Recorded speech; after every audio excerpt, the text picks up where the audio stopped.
नमस्कार साथियों। आज के भाग में हम जीवन के उस सबसे बड़े रहस्य पर से पर्दा उठाएंगे जिसे हम अक्सर भुला देते हैं। हम उस अनमोल उपहार की बात करने जा रहे हैं जिसके लिए देवता भी तरसते हैं, ये मनुष्य शरीर। जरा एक पल रुकिए। क्या आपने कभी सोचा है कि खरबों योनियों में से आपको ये मानव देह ही क्यों मिली? क्या ये सिर्फ एक इत्तेफाक है या इसके पीछे कोई गहरा आध्यात्मिक विधान है? वेद और शास्त्र एक मत है, यह शरीर भगवान की अहेतुकी कृपा का सर्वोच्च प्रमाण है। अहेतुकी का अर्थ है बिना किसी कारण के दिया गया स्नेह। हमें अपने किसी पुण्य के कारण नहीं, बल्कि केवल उनकी करुणा से ये मौका मिला है। आज हम समझेंगे कि इस परम सौभाग्य का क्या अर्थ है और कैसे इसे भोगों की नश्वरता में बर्बाद होने से बचाएं।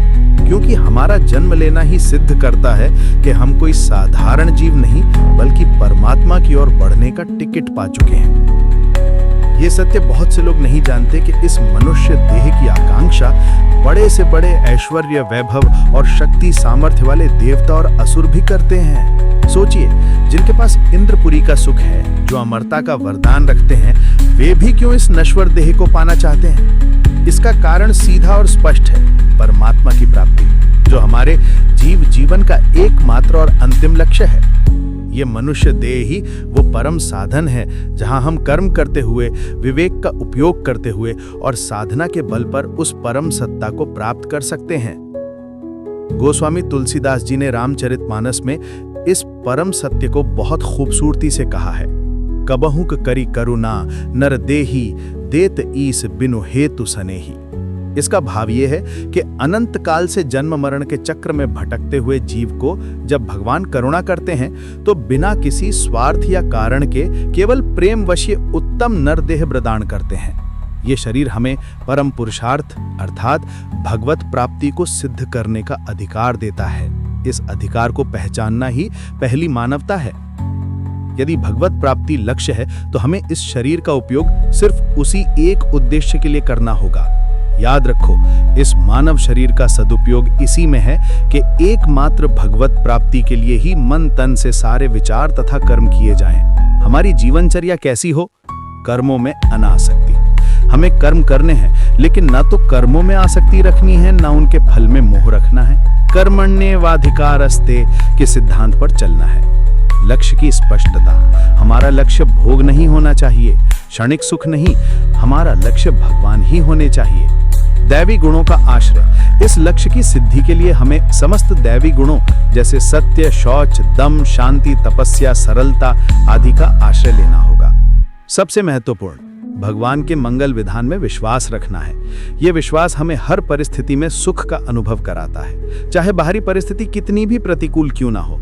यह विश्वास ही हमें शांत जीवन जीने की शक्ति देता है, जिसका अंतिम परिणाम है भगवान की उपलब्धि।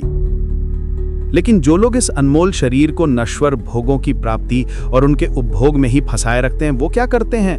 वो इसे पाप और दुर्गुणों के कीचड़ में डुबो देते हैं। जब हम काम, क्रोध, लोभ, मान, मद, अहंकार, ईर्ष्या, वैर, हिंसा जैसे विकारों को पालते हैं, तब हम इस परम साधन का घोर दुरुपयोग करते हैं। इसका परिणाम क्या होता है? वर्तमान में दुख। वे यहाँ आजीवन दुख उठाते हैं। वे अनंत चिंताओं से घिरे रहते हैं। भविष्य का अंधकार। वे नए नए पाप बटोरकर आत्मा के विकास को रोककर पुनः महान दुखमय योनियों में चले जाते हैं। ये इस मानव जीवन के दुरुपयोग का विषम, भयानक और अकाट्य परिणाम है। हमें इस सत्य को गंभीरता से लेना होगा और भोगों की क्षणिक चमक से दूर रहना होगा। तो हमें अपने जीवन को कैसे बदलना है? हमें सब में भगवान को देखना है। याद रखो, संसार में जितने प्राणी हैं सभी में भगवान भरे हैं। वे सब भगवान की ही विविध अनंत अभिव्यक्तियां हैं। जब आप इस दृष्टि से देखते हैं तो किसी भी प्राणी का जरा भी अहित करने का विचार मन में नहीं आता। हमारी जीवन शैली हो सर्व कल्याण की भावना, सबके कल्याण की भावना करते हुए भगवत प्राप्ति के मार्ग पर निरंतर आगे बढ़ते चले जाना है। अनासक्त सेवा।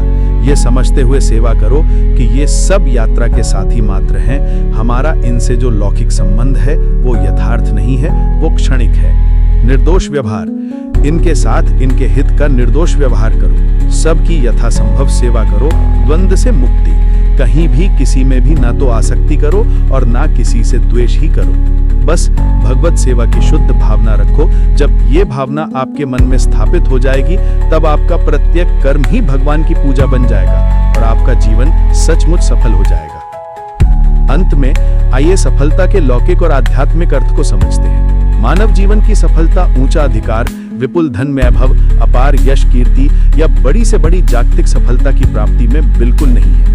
यदि ये सांसारिक पदार्थ या परिस्थितियां आपको भगवान से विमुख करने वाली हैं, तो ये आपके लिए प्राणघातिक मीठे विष के समान हैं। ये मित्र बनकर धोखे से मार डालने वाले शत्रु की भांति हैं। ऐसी चीजों का त्याग या विनाश ही हमारे लिए श्रेयस्कर है। मनुष्य जीवन की सच्ची सफलता है उसका प्रत्येक क्षण भगवान की सेवा में समर्पित होने में, उसकी प्रत्येक श्वास के भगवान की स्मृति में डूबे रहने में। इसलिए सावधानी के साथ उन सब प्राणियों, पदार्थों और परिस्थितियों का आश्रय लो जिनसे तुम्हें भगवत प्राप्ति के साधन में उत्साह, शक्ति, सहायता और प्रकाश मिलता हो। यही सत्संग है। शेष तो सभी कुसंग हैं जो हानिकारक होने के कारण सर्वथा त्याज्य है। जीवन को केवल भगवान में ही लगाए रखो, यही वास्तविक मानवता है। तो मित्रों, हमें इस दिव्य अवसर को व्यर्थ नहीं जाने देना है। हमने ये शरीर केवल खाने कमाने के लिए नहीं पाया है, बल्कि जीवन के परम लक्ष्य भगवत प्राप्ति के लिए पाया है। आइए आज से ही संकल्प लें कि हम अपने हर विचार और हर कर्म को भगवान की सेवा में समर्पित करेंगे, हर श्वास में उनका स्मरण करेंगे। अगर आपको ये संदेश सही मायने में स्पर्श कर गया हो, तो इस अनमोल ज्ञान को औरों तक पहुंचाने के लिए वीडियो को लाइक करें, शेयर करें और धर्मसार चैनल को सब्सक्राइब करें। इस परम यात्रा में प्रभु आपका पथ प्रकाशित करें। जय श्री कृष्ण।